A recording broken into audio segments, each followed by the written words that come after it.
ஆகாயம் இத்தனை நாள் மண் மீது வீழாமல் தூணாக தாங்குவது காதல்தான்.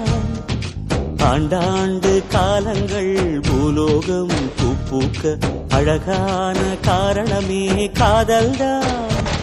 பஞ்சபூதங்கள் யாவும் காதலின் அடிமை, நாட்கள் 7 காதலின் கிழமை, 9 கோள்களும் காதலை சுற்றி வரும்.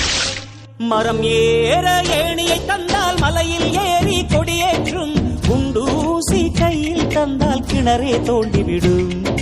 வெறுங்கல்லை வைரக்கல்லாய் காதல் பார்வை மாற்றிவிடும், வெந்நீரில் விட்டால் கூட காதல் மீன் நீந்தும்.